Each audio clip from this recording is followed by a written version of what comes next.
9장 1절 보시죠. 욥이 대답하여 이르되, 빌닷의 이야기에 이어서 지금 욥이 대답을 한 이야기입니다. 지나가는 소리로 한 것 같지만 욥기가 끊임없이 무한 반복되어지는 그런 이야기처럼 들리게 되어집니다. 그래서 아마 성경학자들도 그것 때문에 고민인 것 같아요.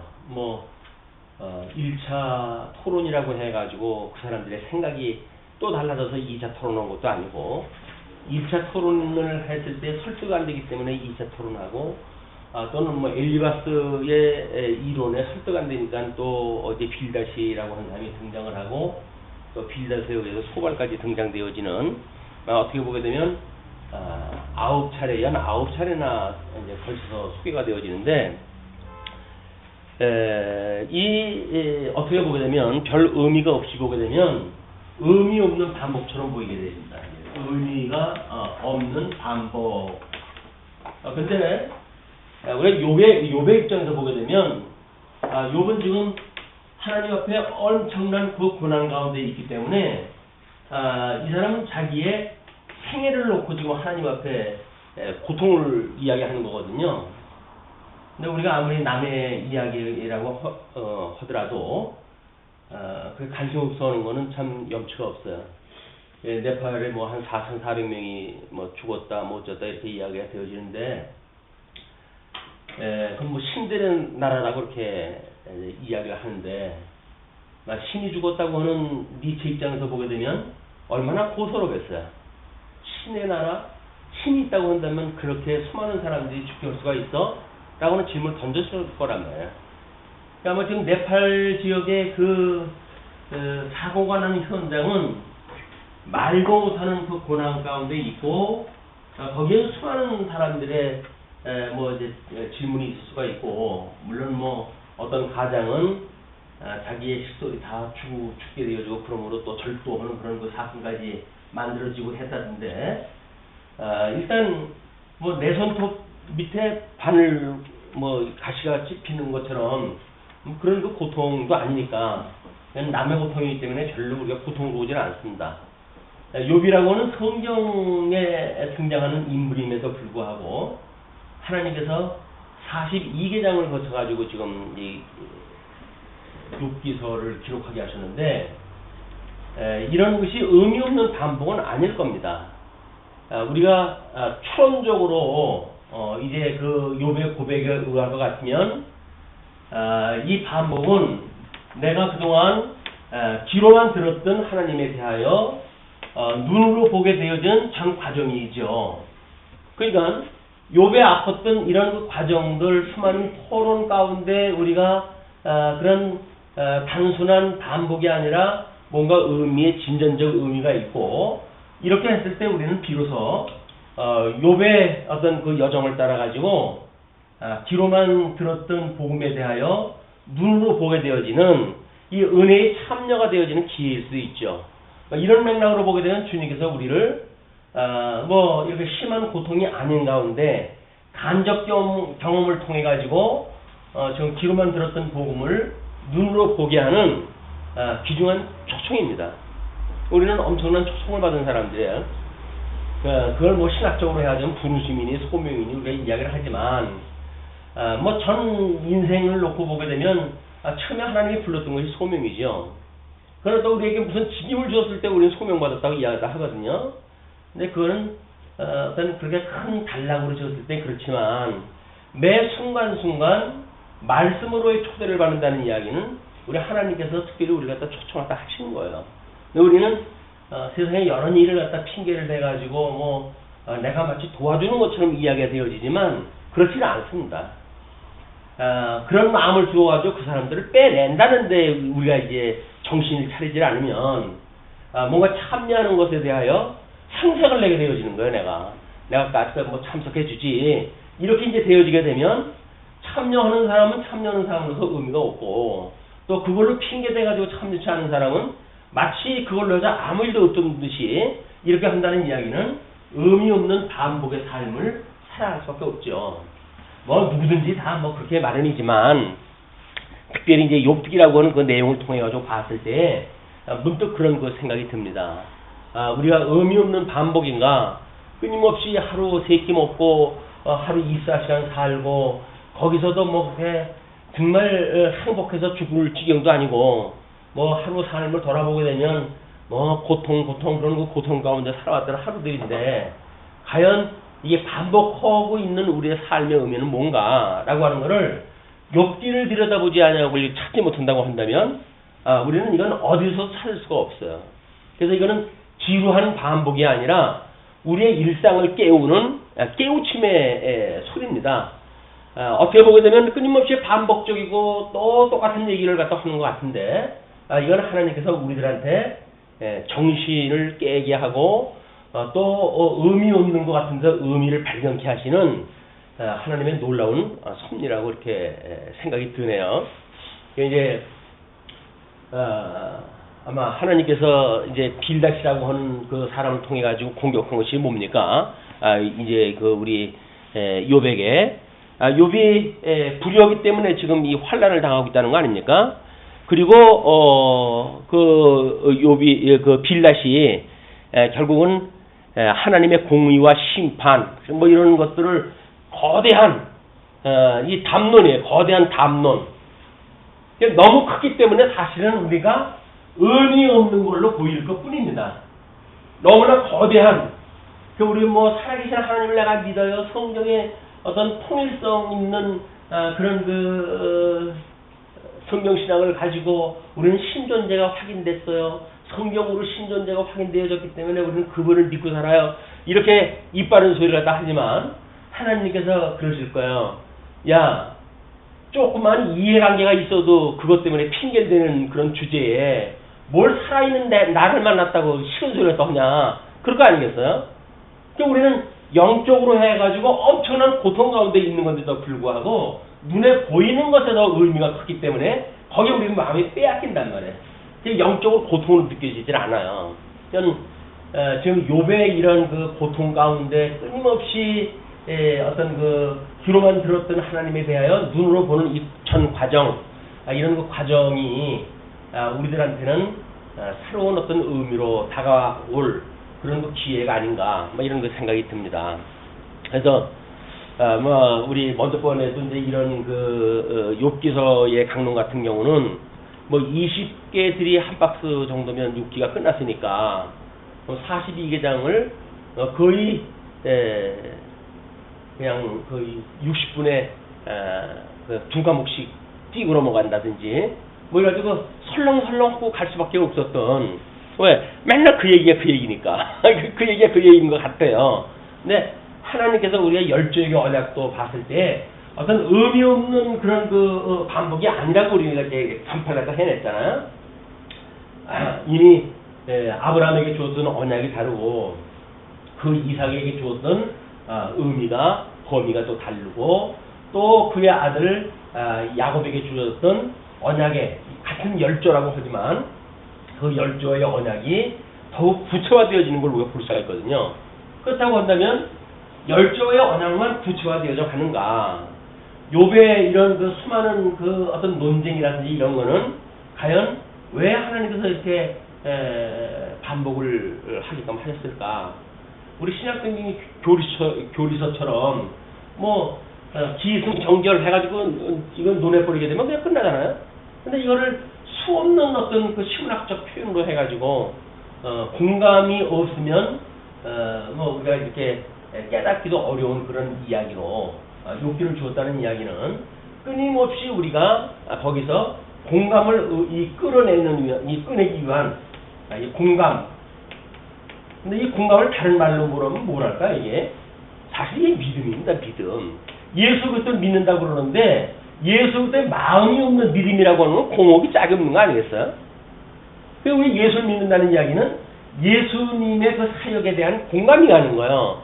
그리고 우리가 그걸 믿기 때문에 거기에 참여가 되어지는 거거든요. 신앙생활도 마찬가지입니다. 신앙생활도 공감이 없이 형식적인 뭐 이런 만남이라든지 뭐 어떤 성경 공부라든지 이런 건 우리가 별로 영양가가 없어요. 물론 그 중에 들었던 이야기들이 언젠가 하나님 앞에 기억나게 하셔서 그런 그 깨달음이 있을 수 있겠지만, 그렇게 가뭄에 무슨 싹 하나 쏟아놨듯이 그런 걸로 가지고 이 무한 이 전방위로 공격해오는 사단의 공격 앞에 우리가 과연 지탱을 할 수 있겠는가라는 이야기거든요. 이제 아마 그 믿음의 문제들을 보게 되면 끊임없이 그런 것 같아요. 우리가 믿음으로 구원에 이르지 않았느냐? 그럼 우리가 예수님을 믿었다고 믿었는데 그러면 행위가 없다고 해가지고 그럼 우리가 심판을 받는다는 말이냐? 라고 하는 데로 들어가잖아요. 우리는 한 번 구원받은 사람은 멸망받지 않는다. 이렇게 이제 정의가 되어졌단 말이에요. 근데 그 구원을 받았다고 하는 거는 누구의 믿음입니까? 자신의 믿음이에요. 근데 자신의 그 믿음이라고 하는 것이 성경을 근거로 했던 믿음이지만 그 믿음은 하나님이 보실 때에는 택도 없는 소리일 수가 있어요. 그러니까 오른편 양무리와 왼편 염소무리를 심판할 때 왼편에 있던 염소무리들이 나는 구원받을까봐 염려했어요. 나는 정말 이 구원에 대한 확신이 없었어요. 라고 말하는 사람은 없잖아요. 다 이 구원에 확신을 가지고 살았던 사람들이에요. 그리고 오히려 심판자 앞에 종주목을 대잖아요. 내가 뭐가 모자라냐 라고 이야기하고 하지 않습니까? 그럼 지금 욥이라고 하는 그 인물도 이걸 하나님께 주셨던 이 칭의라고 하는 이런 거 문제인데, 의롭다고 하는 그런 자기의 믿음의 영역에서 과연 이 환란이라고 하는 이 문제를 어떻게 보기에 이제 이런 지금 어떤 부분적으로 봤을 적에는 끊임없이 왜라고 하는 질문으로 연결이 되어지는가. 그래서 귀로 들었던 그 하나님에 대하여 눈으로 보게 되어지는 이 전 과정은 왜라고 하는 질문 과정이 없으면 안 되는 겁니다. 어떤 명제를 우리가 배웠다고 해서 끝나는 게 아니거든요. 그렇게 한다고 한다면 수없는 왜라고 하는 질문 가운데 우리는 그 공감의 폭을 넓혀가고, 그럼에도 불구하고 우리를 사랑하시는 주님을 만날 수가 있기 때문에 우리는 끊임없이 왜라고 하는 질문이 필요한 거예요. 욥이 그 창성했을 때 하나님 앞에 그런 의인이 없었거든요. 왜 그 의인으로 살았던 그 욥에게는 왜라고 하는 질문이 없었을까요? 그냥 이 어떤 그 명제화 되어져 있는 그런 그 믿음 생활을 할 적엔 질문이 없어요. 어렸을 때서부터 우리는 주일날 되면 부모님들이 성경책을 옆에다 끼고 그리고 교회당 가는 걸 우리가 몸소 배웠고, 그래가지고 우리는 모태신앙이라고 하는 걸 자랑스럽게 여기지 않습니까? 나는 모태신앙입니다.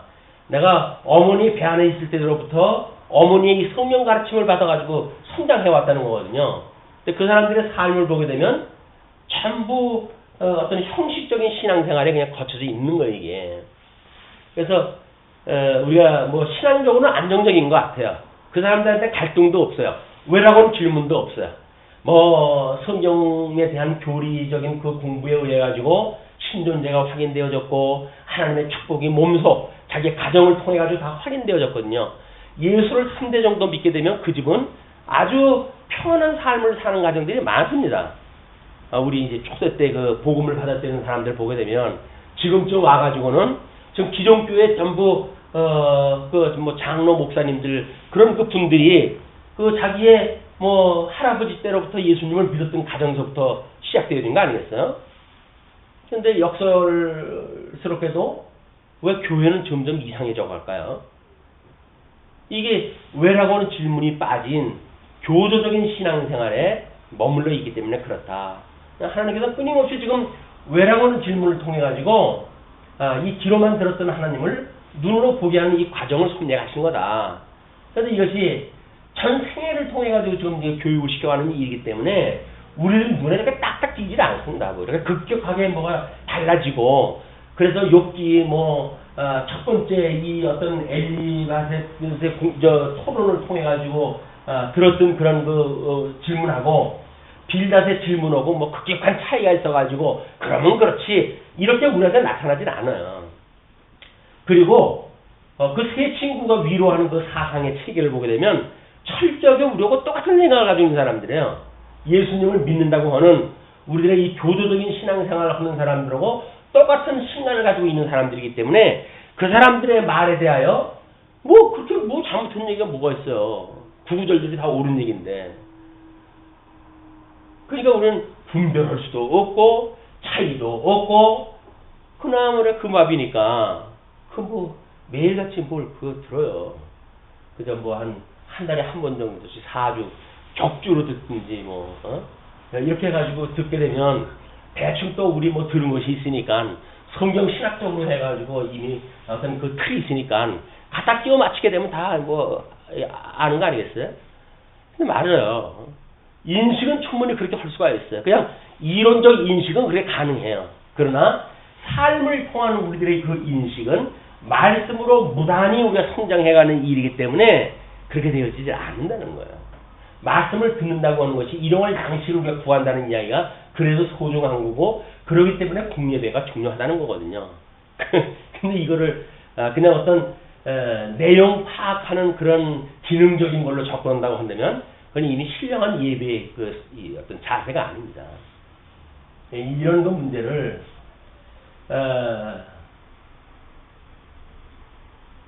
더 안 듣는 분들 계실까봐 그런 말씀을 드리는 거예요. 더 안 듣는 분들 계실까봐. 그러니까 우리가 수많은 그런 이야기가 뭐 교회에 출석해서 뿐만이겠습니까? 하나님 말씀 상고한다는 이야기는 끊임없이 우리가 일용할 양식으로 구해야 될 일이다. 근데 이제 빌다시 한 이야기에 대하여 욥이 반론을 피한다든지 이렇게 나오질 않고 첫 번째 대답해가지고 진실로 내가 이 일이 그런 줄을 알거니와 해서 동의를 갖다 해요. 빌닷의 이야기에 동의를 갖다 해요.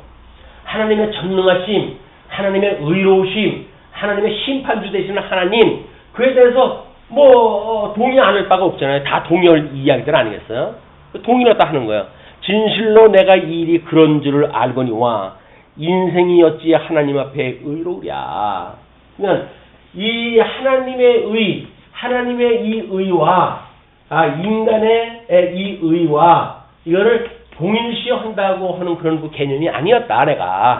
내가 지금 내가 뭔 죄가 있느냐라고 너희들한테 반론을 폈다는 이야기는 하나님의 의와 내가 의가 같기 때문에 그렇게 이야기한 것이 아니다.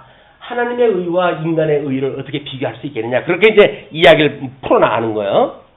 그러면서 사람이 하나님께 변론하기를 좋아할지라도 천마디에 한마디도 대답하지 못하리라.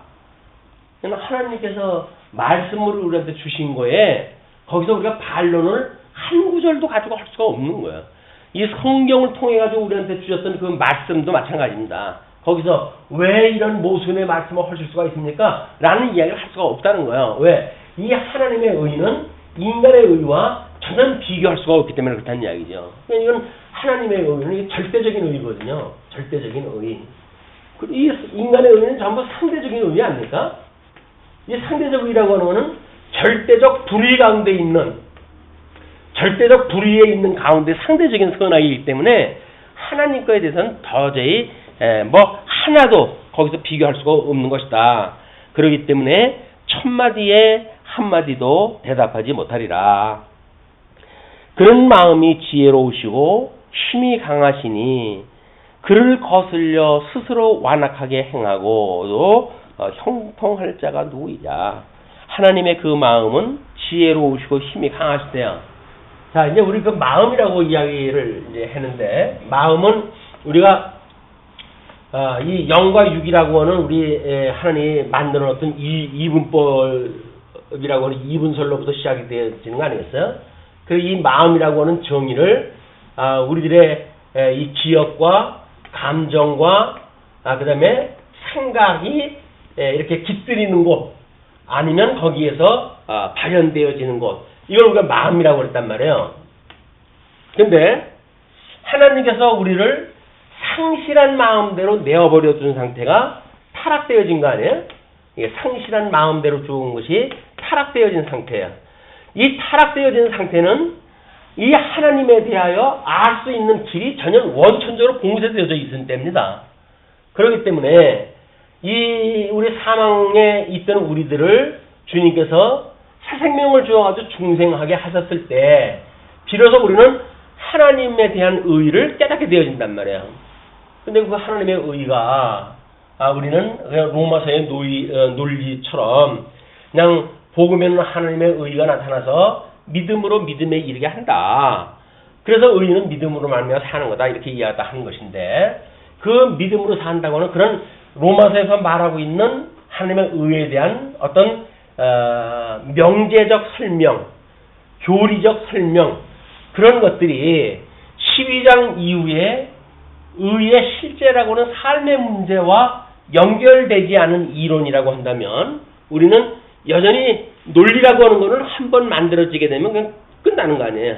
그게 풀어가지고 또 설명할 것도 없어요. 정답이니까. 근데 그 정답은 결국 귀로만 들었던 하나님에 대하여 눈으로 볼 수 있게 되어지는 것처럼 끊임없이 하나님의 의에 대한 질문이 공존하는 가운데 가능해진다 이게. 우리가 이 상실한 마음대로 두었다고 하는 이야기는 기억도 생각도 감정도 뭐 이게 완전하지가 않은 거예요 지금. 완전하지가 않기 때문에 하나님의 말씀을 들었을 때 또는 욥이 이런 하나님께 허락하셨던 환경에 처하게 되어졌을 때 그때도 마찬가지예요. 그때도 지금 쇠약할 대로 쇠약해진 상태 아닙니까? 그래서 그의 지성의 그런 그 믿음의 상태, 이 지성의 그런 그 상태 매우 혼돈스러운 때란 말이야. 이 육신이 연약해가지고 하나님 앞에 극히 감정적으로 해가지고 나를 죽여라 하고 덤벼들 정도니까 얼마나 지금 이 기복이 심하고 있을 때인지 몰라요. 근데 이럴 때에 이분이 가지고 있는 기억이라든가 생각이라든가 감정이라든지 이런 것이 과연 온전하신 하나님의 뜻에 의한 것이었을까? 아니면 지금 이 육의 이 고난이라고 하는 심한 이 고통 때문에 충분히 이런 자기 몸뚱아리가 지금 고통당하는 거 있는 거 아니에요? 그러니까 이게 자기 중심적인 이런 거 생각으로 해가지고 꽉 차 있는 거예요 이게. 그러니까 객관적이고 살아있는 하나님의 말씀, 이 말씀, 하나님의 뜻, 이거하고는 생각이 멀어지는 거예요 점점. 이건 왜? 인간 본능을 중심으로 한 자기 생각들이 더 강화가 되어지는 거 아닙니까? 그래서 이때는 어떤 사람이 그렇게 이야기를 했더라고요. 사람이 이 마음이 이제 이 지역과 생각과 감정 이런 거 혼합체로 되어져 있기 때문에 사람이 뭔가 이 마음이 약해져 있다고 하는 그런 그 상태는 나름대로 생각을 조화롭게 할 수 있는 상태가 아니라는 거예요. 생각을 조화롭게 할 수가 없기 때문에 이런 사람들, 이런 그 생각, 자기의 어떤 성찰하는 이런 생각이 적은 사람들은 왜 이단에게 이 사람들이 미혹당하기에 쉬울까요? 너무 흑백 논리에 이게 처해지기가 쉬운 거예요. 단순해버리는 생각이. 이 전 과정을 통해 가지고 생각이 우리 인생이라고 하는 것이 복잡게 아닌가 복합계로 되어져 있어가지고 복잡하기가 말할 수 없는 것인데 단순하게 OX 문제로 해가지고 모든 문제를 풀어나가려고 싶은 거예요. 조금 뭐 좀 복잡한 이야기를 했다 하면 뭐라고 그럽니까? 골치 아파요. 좀 쉽게 해요. 이런 이야기를 한단 말이에요. 쉽게 하는 이야기는 흑백 논리로 하자 그 이야기, OX 문제로 나가자 그 이야기예요. 옳으면 옳고 그러면 그러다 하지 뭐 이렇게 복잡하게 이야기가 그렇게 이리저리 꼬이고 생각하지 않으면 못 알아들을 만큼 우리가 복잡하게 이야기가 되어지느냐라고 이야기했다 하는데 우리가 저 과정을 통해 가지고 귀로만 들었던 우리들의 어떤 신신학의 과정으로부터 눈으로 보게 되어지는 신신학의 과정에 이르기까지의 우리들의 생각 세계는 끊임없이 복잡하고 이런 그 과정을 겪어 나가야 돼요. 그게 성장이에요. 성장. 맨날 초등학교 다니는 애기들처럼 손 씻어라, 밥 먹어라, 무슨 어쩌게 해라라고 해서 단반디로 뭔가 명령하는 걸로 해서 일이 처리가 되어지게 되면 얼마나 쉬워요, 간단하고. 그런데 이 인간이라는 게 그렇지 않잖아요. 성장해가면 성장하는데 더 해요. 나이가 자기 생각이 있는데 그 생각이 있는 사람한테 단마디의 명령을 가지고 제어를 갖다 한다는 이야기는 이거는 어떤 그 전제주의가 아니면 안 되는 겁니다. 민주주의의 어려움이 뭐예요? 복잡한 생각을 가진 사람들이 많다는 거예요. 그거를 단순하게 어떤 그런 논리를 만들어 가지고 사람들을 미혹시키고, 그래서 흑백 논리에 빠지는 그런 그 어떤 그 국민들의 입장을 보게 되면 이단에 빠지기 쉬운 사람들이에요. 그게 그 정치 강론하는 어떤 그 사람들 하는 그 강연 한번 듣고 그래서 마음을 빼앗길 수밖에 없을 정도라고 한다면 그 사람들 생각세계가 아주 텅텅 비어 있는 거예요. 그냥 무슨 얘기를 들어도 오는 것 같아. 근데 다른 사람이 또 다른 얘기하면 그것도 또 오는 것 같아요. 그럼 그 사람은 줏대가 없이 살아갈 수밖에 없는 거야. 과연 이 복잡한 이런 그 관계 속에서 우리가 어떤 걸 지향을 하고 하나님의 선하시고 기뻐하시고 온전하신 뜻이 무엇인가를 어떻게 공부할 것인가 라고 하는 그것은 급격하게 다른 내용을 가지고 공부하는 것이 아니라 비슷비슷한 내용 가지고 여전히 공부할 수밖에 없다. 이게 세상을 살아가는 이치예요.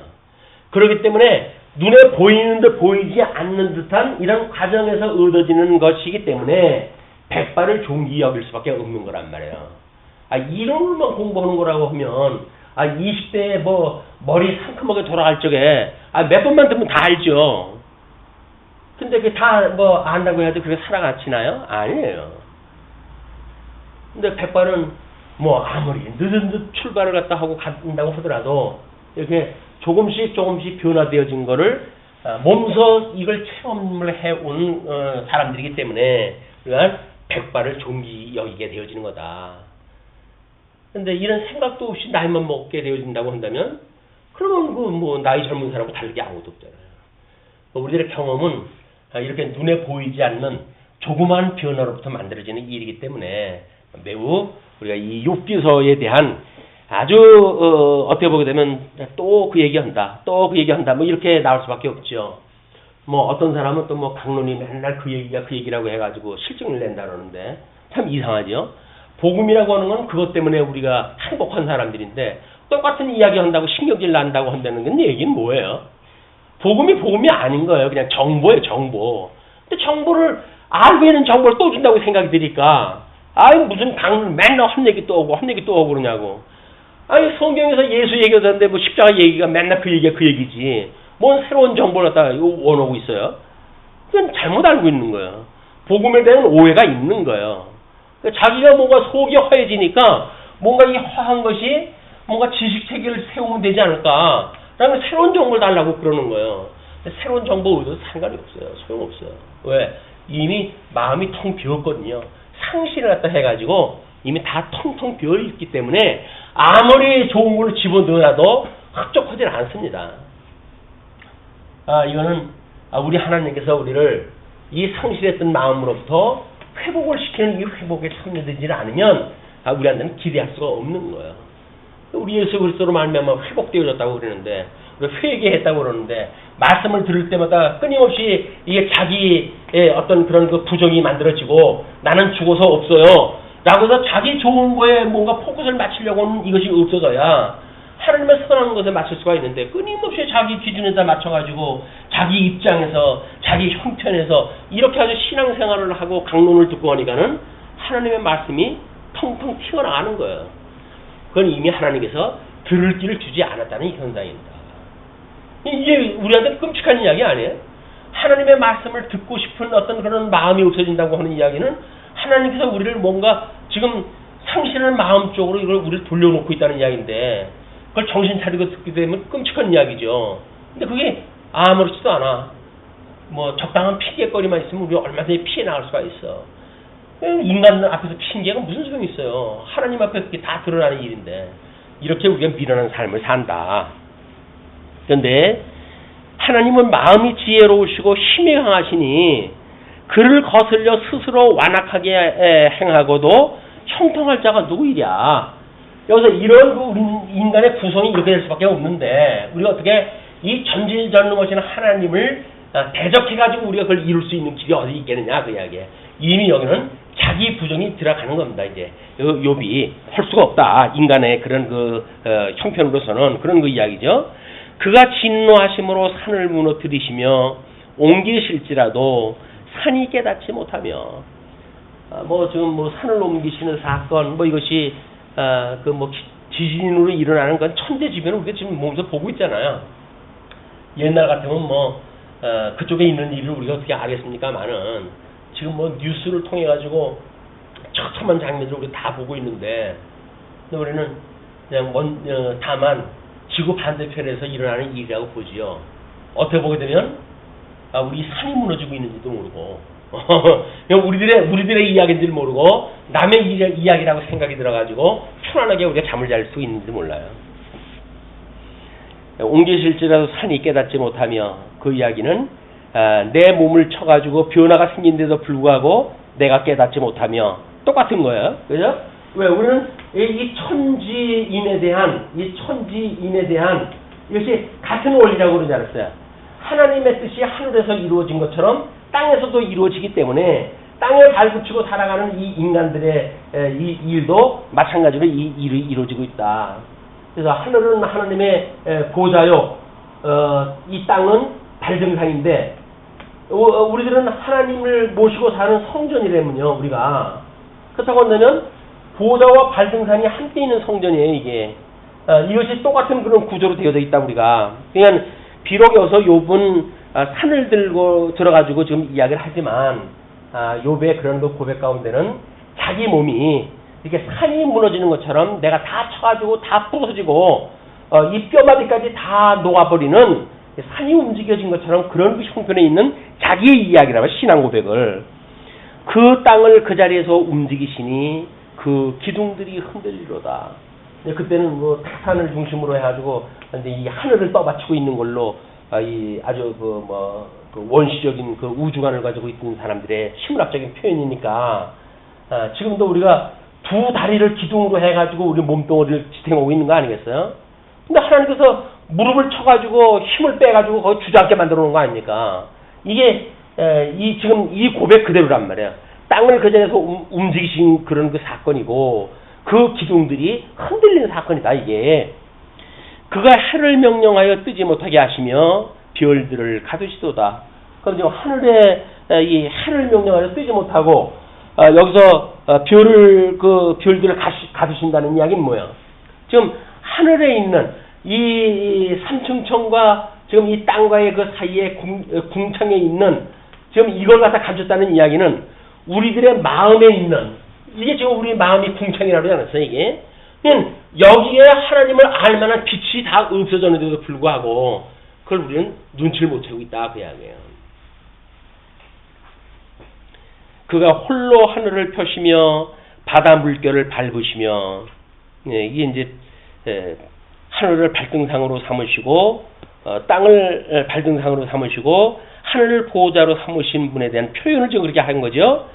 북두성과 삼성과 묘성과 남방의 밀스를 만드셨으며 이게 이제 지금도 마찬가지입니다. 이 궁창에 하나님께서 지금 이 궁창에다가 해와 달과 그 다음에 별을 만드는데 12이 별자리 갖다 두신 거예요. 12별자리.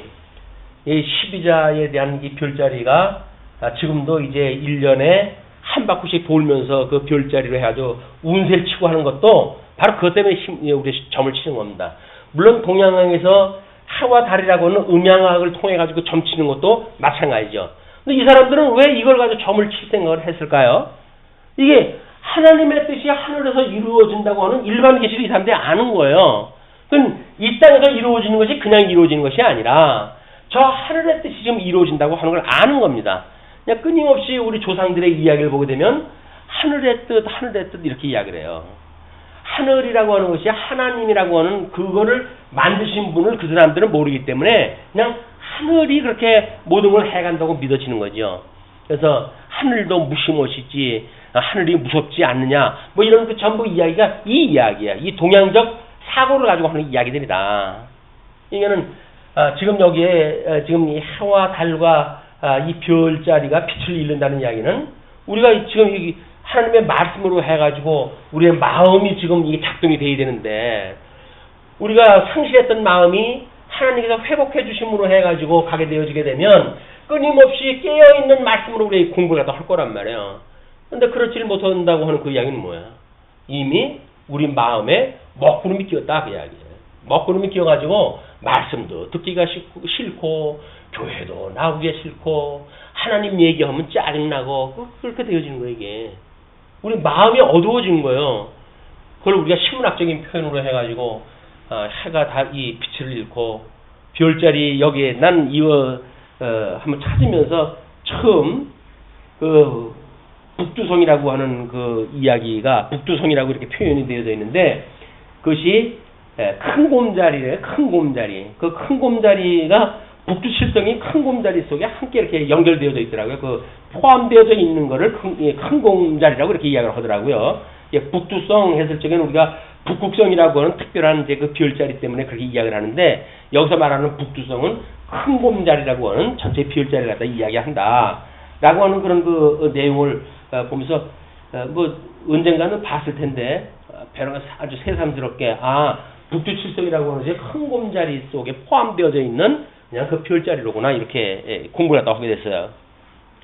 그리고 삼성이라고 하는 것이 지금 뭐 그 오리온이라고 하는 이야기인다. 우리가 끊임없이 뭐 오리온 이렇게 상표들도 이렇게 나오게 되어지는데 이제 삼성이라고 해가지고 우리 이제 뭐 이야기하는 그 기업의 그 삼성도 마찬가지죠. 이 삼성 이것이 오리온이라고 하는 그건 사람들이 아주 중요하게 생각하는 별자리를 이야기를 하는 것이다.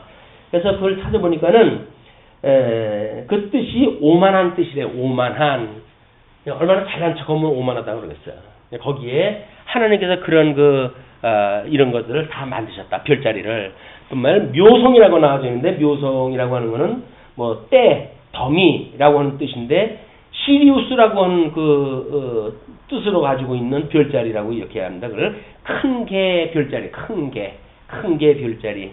그래서 참 이 시문학적인 그 어떤 그런 내용으로 해서 표기를 갖다 했지만 12별자리 중에 3별자리를 갖다 이야기하고 거기에 남방의 밀실 해가지고 나머지의 그 별자리도 함께 거두어 있는 그걸 하나님의 그 비밀을 담궈놓은 비밀 창고로 우리가 설명을 했어요. 그러니까 비밀 창고는 분명히 별자리에 의해 가지고 뭔가 이 어떤 여기에 땅의 변화가 만들어질 것이고 그 변화가 만들어지는 거를 점치는 사람들이 별을 보고 점을 치는 페르시아 왕자라고 우리가 옛날 노래가 있었던 거야. 별을 보고 점을 치는 페르시아 왕자. 이거는 그쪽에 중동 문화권에서 별자리를 가지고 어떻게 이런 걸 봤는지. 왜냐면 별자리가 이제 이게 12방 뭐 4방을 8방으로 해가지고 돌게 되어지니까 1년 동안 이걸 보니까 우리가 달을 보고 달의 별자리나 해 어떤 그런 걸 보고 24조기를 만들어 가지고 농사나 또는 뭐 이제 그런 걸 보았듯이 이 사람들은 12별자리를 통해 가지고 계절을 갖다 읽어낸 거야. 농사를 지을 때 언제 씨를 뿌려야 되고 뭐 이런 것들이 다 여기에 나와져 있는 거다. 그러니까 그거에 의해 가지고 이 땅에다가 씨앗을 뿌리게 되면 뭐 발화가 되어지고 생명체가 돋아나고 그래요. 그냥 무관한 게 아니란 말이에요. 지금 이게 일반 기술적으로 무관한 게 아니야. 또 측량할 수 없는 큰 일을 또 셀 수 없는 기이한 일을 행하시느니라. 하나님이 하시는 일이 전부 기이하고 뭐 전부 셀 수 없는 그런 그 일들인 거예요. 이게 우리가 짐작할 수 없는 일들이다. 그가 내 앞으로 지나시나 내가 보지 못하며 그가 내 앞에서 움직이시나 내가 깨닫지 못하느니라. 그런데 이 인류의 역사에 의할 것 같으면 동일한 경험을 한 사람이 있겠어요? 없겠어요? 있지요. 있는데 욥이라고 하는 한 인물 또는 이 시대의 그 성경을 읽고 있는 우리들의 그런 그 우리라고 하는 그런 개체를 놓고 봤을 적에는 어차피 인생사를 통해 가지고 이 여정 뒤로 들었던 하나님을 눈으로 볼 수 있는 이런 그 여정을 통해 가지고 깨닫게 되어지는 일이란 말이야. 우리 선배들이 알고 있고 경험을 갖다 했고 때로는 뭐 속담으로 만들어냈고 뭐 여러 가지 책에서 왜 교훈을 딱 한 것도 있어요. 그럼 우리는 그 남의 일처럼 그 여기지 않습니까? 근데 우리의 어떤 그런 실질적인 경험 세계에 왔을 때 비로소 우리는 관심을 펴오기 시작을 한단 말이야. 관심이. 그래서 자기 경험 가지고 다른 사람 이래라 저래라고 하는 그것만큼 이거 아무런 의미 없는 거 없어요. 아무 의미 없어요. 왜? 나한테 관심 없는 일인데 그걸 가지고 뭐 그때는 이렇게 하면 되더라 저렇게 하면 되더라 그 이야기는 아무 소용이 없어요. 나한테 그 일이 왔을 때 하나님은 내가 알고 있는 이 복합계에 대한 이 하나님에 대한 신지식 이걸 총동으로 하게끔 해가지고 하나님을 아는 지식으로 해가지고 우리 그 인간을 알게 하고 역사를 알게 하고 세계를 갖다 알게 하는 이런 여정을 하나님께 해가십니다. 그래서 정답으로 알고 있다고 해서 아는 게 아닙니다. 많은 사람이 선생 되지 말라고 하는 그런 그 이유도 거기 있는 거야. 우리가 경험을 통해 가지고 이 만들어서 하는 일이기 때문에 내 경험 아닌 거 가지고 마치 자기가 기준이나 되는 것처럼 하나님 자리에 올라서 가지고 심판을 갖다 하고 하는 것이 얼마나 미련스러운 일인지 몰라요. 끊임없이 우리는 나한테 닥쳤을 때 내가 관심이 있을 때 하나님께서 이 말씀을 가지고 가르쳐 주시는 거예요. 그럼 말씀을 선포할 적에 뭐 같은 시간에 같은 이야기를 한데도 불구하고 깨달음이 다 각자 다르잖아요. 왜 그럴까요? 자기 경험의 세계와 관심도가 다른 거예요, 다. 그게 다른 거예요. 그걸 무슨 뭐 어떤 그 초등학교 아이들한테 수학 공식 가르쳐 주듯이 그렇게 안 가르쳐 준다고 이야기하는 사람들은 참 같이 대화가 안 되는 사람들입니다. 안 되는 거예요, 그렇게. 똑같은 이야기를 해도 전부 깨닫는 바가 다르기 때문에 하나님 깨달아가는 이게 비밀이다. 자, 그것뿐만 아니라 하나님이 빼앗으시면 누가 막을 수 있으며 무엇을 하시나이까 하고 물을 수 있으랴. 자기가 있었던 모든 재산 다 없어졌고 이렇게 했지만 하나님 앞에 그걸 물을 수가 있겠느냐 그런 그 이야기죠. 그냥 하나님의 절대 주권을 포기하지 않아요. 여전히 하나님의 진노를 돌이키지 아니하시나니 라합을 돕는 자들이 그 밑에 굴복하겠거든. 하물며 그러니까 하나님이 진노를 돌이키지 아니하시게 되면 라합을 돕는 그 라합이라고 하는 것은 바닷속의 괴물이라고 하는 그런 그 의미를 가지고 있던 전설적 그런 존재인데 그런 라합을 돕는 자들 그냥 귀신을 돕는 자들도 결국은 하나님 앞에 굴복을 갖다 하는데 하물며 내가 감히 대답하겠으며 그 앞에서 무슨 말을 택하랴. 하나님이 나한테 지금 이런 뭔가 어떤 일련의 사태를 이렇게 열어가신다는 이야기는 하나님의 계획에 의해 가지고 천지를 지을 때서부터 가지고 계셨던 뜻이 있어가지고 그걸 실현해 가시는데 내가 그걸 이제 와가지고 그럴 수가 있어요 저럴 수가 있어요 가지고 이게 되겠느냐 그런 그 이야기를 할 수가 없다. 가령 내가 의로울지라도 대답하지 못하겠고 나를 심판하실 그에게 간구할 뿐이며 내가 아무리 의롭다고 할지라도 하나님 앞에 대답을 못한다. 또 심판하실 오직 나를 심판하실 그한테 우리는 간구할 뿐이다. 그래서 긍휼을 구하는 일밖에 없다. 하나님의 은혜가 아니면 이건 도저히 모든 게 불가능하다 그 이야기죠. 지금 여기서 말하는 이 긍휼의 사건은 나중에 이제 33장 정도로 넘어가고 후반부에 가게 되면 이것이 중재자를 요구하는 사건까지 확대가 되어집니다. 이걸 하나님 앞에 간구하지 않으면 소용이 없다. 이렇게 되어지는데 이 간구는 하나님의 긍휼히 여기심이 있어야 되고 긍휼히 여기시는 그런 마음을 중재자로 인해 가지고 우리가 회복이 되어지는 일이기 때문에 이렇게 이야기가 전개되어지는 거예요. 그러면서 가령 내가 그를 부름으로 그가 내게 대답하셨을지라도 내 음성을 들으셨다고는 내가 믿지 아니하리라. 우리가 가끔가다 그런 건 하잖아요. 근데 하나님께서 나의 기도를 응답을 갖다 해주셨고 그래가지고 살아계시는 하나님을 내가 그때 확신을 갖다 했으며 하나님이 얼마나 의로우신 분인지 내가 믿었고 이런 걸 이야기를 하잖아요.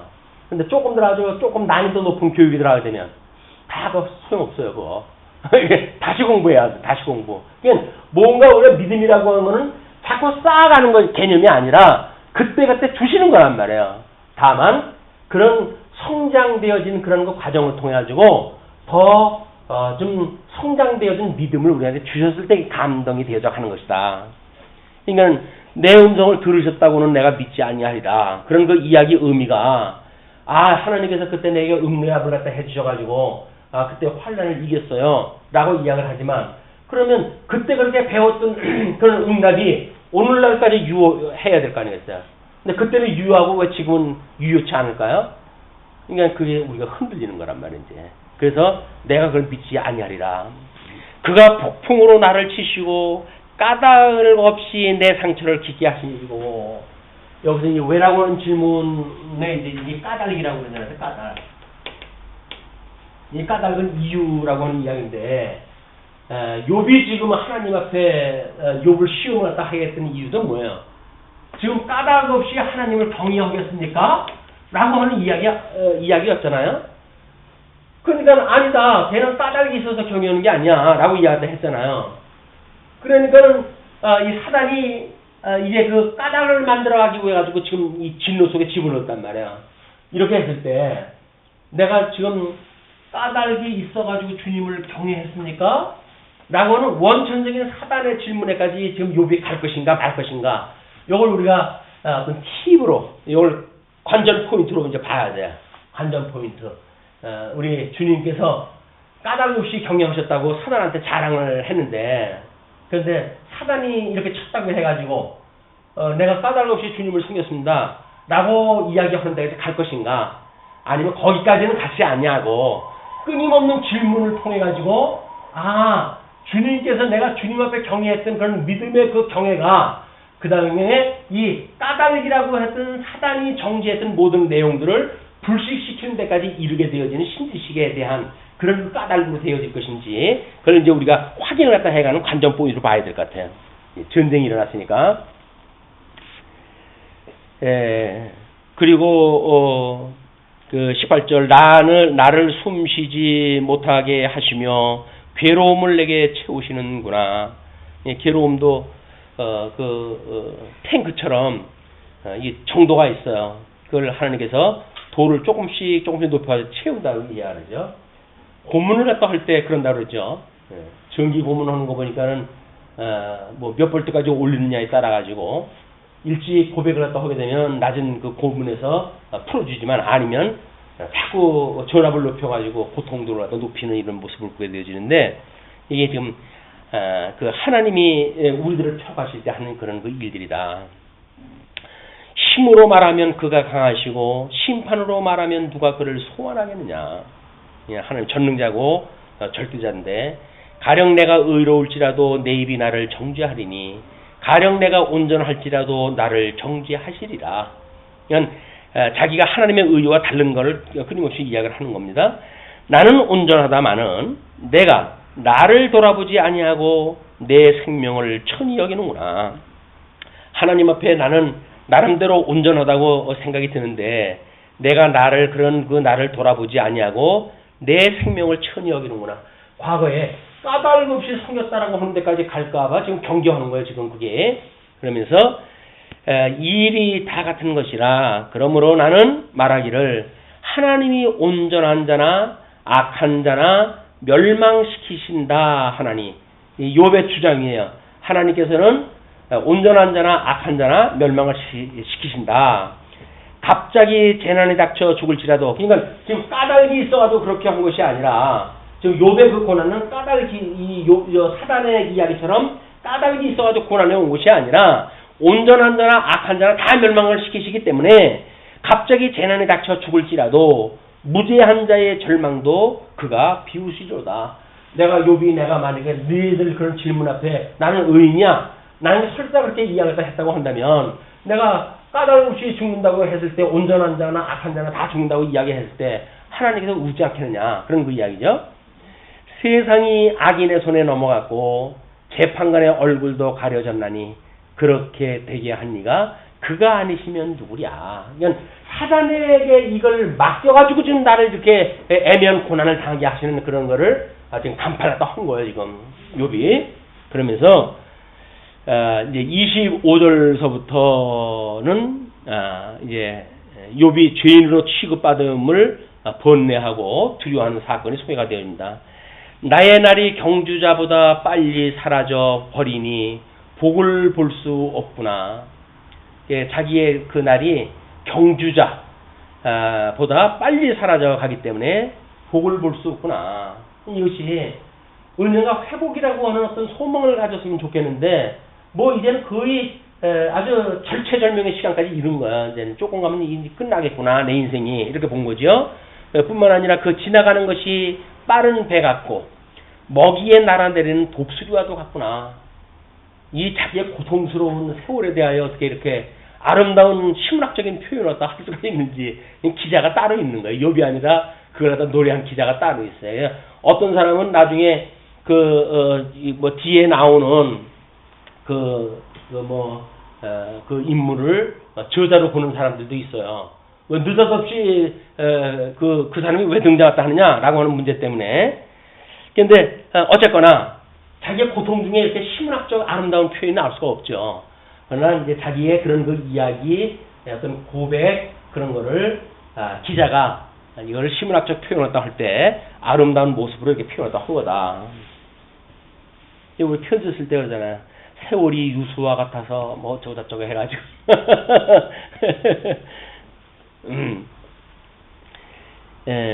그러면서 가령 내가 말하기를 내 불평을 잊고 얼굴 빛을 고쳐 즐거운 모양을 하자 할지라도 내 모든 고통을 두려워하오니 주께서 나를 죄 없다 여기지 않으실 줄을 아나이다. 여전히 자기가 하나님의 그런 의에 미치지 못하는 그런 죄인인 걸 고백을 했다 하면서 내가 정죄하심을 당할진대 어찌 헛되이 수고하리이까. 하나님 앞에 내가 눈 녹은 물로 몸을 씻고 얼마나 차겠어요. 그럼에도 불구하고 그걸로 몸을 씻는 거예요. 잿물로 손을 깨끗게 할지라도 소독을 갖다 할 정도로 그냥 할지라도 주께서 나를 개천에 빠지게 하시리니 하나님께서 내가 아무리 그런 인간의 의의를 통해 가지고 그 눈 녹은 물로 몸을 씻고 잿물로 손을 깨끗게 할지라도 주께서 나를 개천에 빠지게 하시리니 내 옷이라도 나를 싫어하리이다. 하나님은 나처럼 사람이 아니신즉 내가 그에게 대답할 수 없으며 함께 들어가 재판을 할 수도 없고 주님 우리 사이에 손을 얹을 판결자도 없구나. 하나님 한쪽 욥 한쪽 이렇게 손을 얹어 가지고 이건 하나님 잘못했어요 이렇게 말할 수가 없는 거 아니에요. 그러면서 주께서 그의 막대기를 내게서 떠나게 하시고 그는 그 목자들이 양을 칠 때 그 맹수로다 치는 그런 그 무기인데 그런 걸 떠나게 하셨으니까 긍휼의 손이 떠났다는 이야기죠. 그의 위엄이 나를 두렵게 하지 아니하시기를 원하노라. 하나님께서 그런 긍휼을 제거하는 일이 없었으면 좋겠습니다. 그런 그 이야기죠. 그러면서 그리하시면 내가 두려움 없이 말하리라. 나는 본래 그렇게 할 수 있는 자가 아닙니다. 나는 그렇게 할 수 있는 분이 아닙니다. 그러니까는 하나님 앞에 오직 긍휼만 빌 뿐입니다. 긍휼만 빌 뿐입니다.